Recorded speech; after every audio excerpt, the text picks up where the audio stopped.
कमर चीमा साहब ने भी हमें ज्वाइन किया। डॉक्टर साहब बहुत शुक्रिया आपके वक्त का। डॉक्टर साहब हम बात कर रहे हैं इस वक्त, एक तरफ तो पाकिस्तान की खारजा पॉलिसी को अप्रिशिएट कर रही है पूरी दुनिया, हमें तो फ़ख्र है कि पूरी दुनिया हमारी बात कर रही है, हम तो बात कर ही रहे हैं, लेकिन दूसरी जानिब हम पैरेलल उस पर बात कर रहे हैं कि इंडिया आज से पहले क्या कह रहा था 1.5-2 साल पहले और अब वो कहाँ खड़ा है। तो इस वक्त तो जो चौधरी बनने का उनका ख्वाब है वो तो चकनाचूर हुआ है, लेकिन पाकिस्तान की जो एकदम से खारजा पॉलिसी के मामले में और इज्जत और तकरीम पूरी दुनिया में नजर आ रही है, वो एक ज्यादा चुभ रहा है इस वक्त भारत को। जी बहुत शुक्रिया। देखिए आपकी बात सही है कि इंडिया को, हालांकि ये उनको तो खुश होना चाहिए कि पाकिस्तान जो कुछ कर रहा है इससे इंडिया के लोगों की भी इकोनॉमी बेहतर होगी, उनको भी सस्ता तेल मिलेगा, उनके लोग जो मिडल ईस्ट में रोजगार जो हैं कमा रहे थे उनके हमसे ज्यादा इंडिया को आएगी। तो ये तो बहुत ही एक अजीब किस्म की सोच है। मैं समझता हूँ कि इसमें इस सारे प्रोसेस के अंदर इंडिया का भी इंटरेस्ट इन्वॉल्व है, लेकिन क्योंकि पाकिस्तान करवा रहा है और क्योंकि प्राइम मिनिस्टर मोदी और उनकी सारी टीम जो है वो एक ही बात कह रहे हैं पिछले 12 साल से कि पाकिस्तान एक फेल्ड स्टेट है और पाकिस्तान दुनिया में हमने तनहा कर दिया और हमने इनको तनहा करना था और हम इनसे बात नहीं करते, ये अकेले रह गए हैं, हमने सार्क को डिसफंक्शनल कर दिया, हम अपनी मर्जी का इस खित्ते में एक इंस्टीट्यूशनल आर्किटेक्चर डेवलप करेंगे। तो मतलब वो बेसिकली जो कुछ मीडिया को बेचा गया था और जो एक स्टोरी बनाई गई थी उसमें जारी बात है वो एक यू टर्न आ गया है और वो अब दुनिया बोल पड़ी है आपके हक में। अब अमेरिकन वाइस प्रेसिडेंट आपके घर आ रहा है, अमेरिकी सदर कह रहा है कि जी आपका प्राइम मिनिस्टर और फील्ड मार्शल से मैंने जो निगोशिएशंस की हैं, डायलॉग हुआ है, उसके बाद अब मैं जो है ना सीज फायर करने जा रहा हूँ। तो मतलब वो कहते हैं कि आपने तो नरेंद्र मोदी साहब से कहते हैं आपने उन पे हमले किए, उन्होंने आपके जहाज गिराए, ट्रंप रोज आपके जहाजों का जिक्र करता है। तो वो पिछला 1 साल हो गया है, देखिए उनके लिए बड़े प्रॉब्लम बन गए हैं मोदी साहब के लिए। उसकी वजह यह है कि मोदी साहब ने अपनी सारी फॉरेन पॉलिसी और नेशनल सिक्योरिटी को अपने जो इलेक्टोरल गोल्स हैं उनसे लिंक कर दिया था।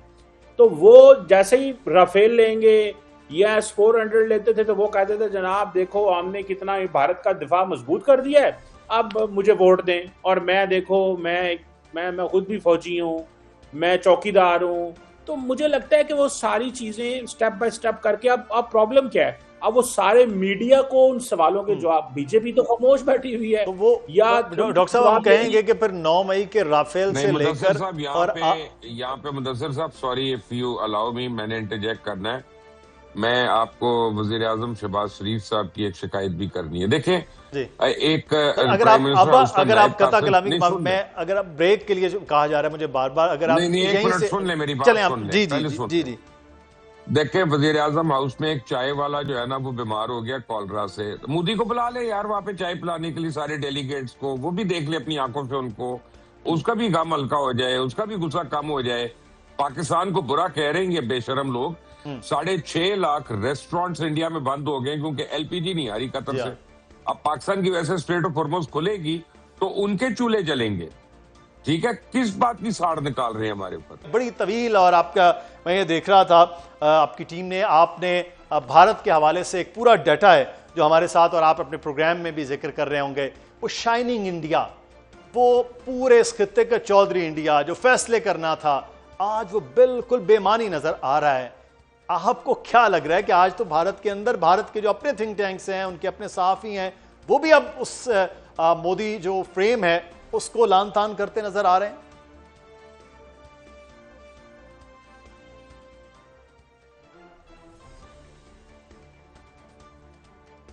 मुबश्शिर लुकमान साहब आप सुन सकते हैं? जी मैं सुन रहा हूं जी आपको।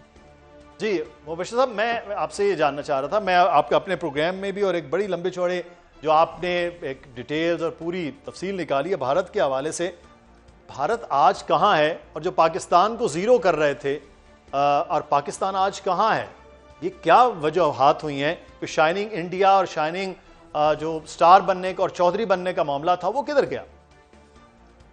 पहले तो मुदस्सिर आपका शुक्रिया। मैं आपको एक बात बताऊं कि भारत कहीं पे भी नहीं है, भारत हमारे दिमागों में है। उसकी वजह है कि भारत 14 अगस्त 1947 को इंतकाल कर गया था।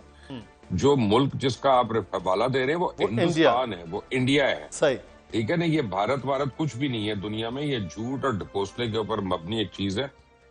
आज भारत में जो है ना 90 करोड़ लोगों को सरकार खुद राशन देती है रोज का राशन देती है 90 करोड़ लोगों को। इसका मतलब है खते गुर्बत से वो कितना नीचे हैं।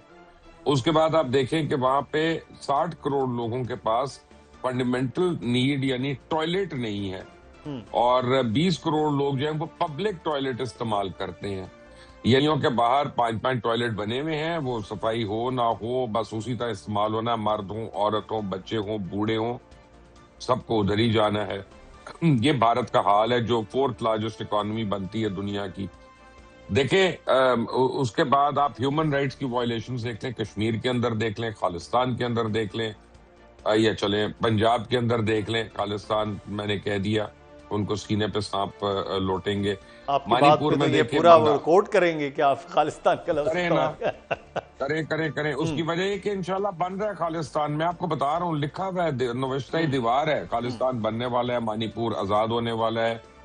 जो है ये 7 रियासतें जो चिकन नेक जिनके हम कहते हैं, ये सारी आजाद हो, क्योंकि ह्यूमन राइट वायलेशन जो हिंदुस्तान में है वो दुनिया में कहीं नहीं है। जो खवातीन के खिलाफ मजाले में आप देखें, न्यू दिल्ली जो कैपिटल है उनका, rape capital of the world है, उसको माना जाता है। और ये मैं नहीं कह रहा, ये रॉयटर्स कहते हैं, AFP कहते हैं, AP कहते हैं, ये इदारे जो हैं वो कह रहे हैं इनको। आप अकाउंट्स देख लें वहां पे लोगों के, जो फॉरेनर्स वहां पे जाते हैं उनके क्या अकाउंट्स हैं। फिर इन्होंने दहशतगर्दी को जिस तरह से परवान चढ़ाया, कनाडा के अंदर सिटीजन्स को इन्होंने मारा, अमेरिका के अंदर इन्होंने कोशिशें की मारने की, पाकिस्तान के अंदर इन्होंने जो है यहाँ पे कत्ल-ओ-गारत किया। फिर ओपन स्टेट दहशतगर्दी देखे, सबसे बड़ा सबूत जो है वो कुलभूषण यादव है। Kulbhushan Yadav naval commander, serving naval commander. आपको पता है मॉडर्न तारीख में इस लेवल का, इस रैंक का सरकारी ऑफिसर जो है आज तक नहीं पकड़ा गया। पाकिस्तान ने उसको पहली बार ही पकड़ा, कुलभूषण यादव को।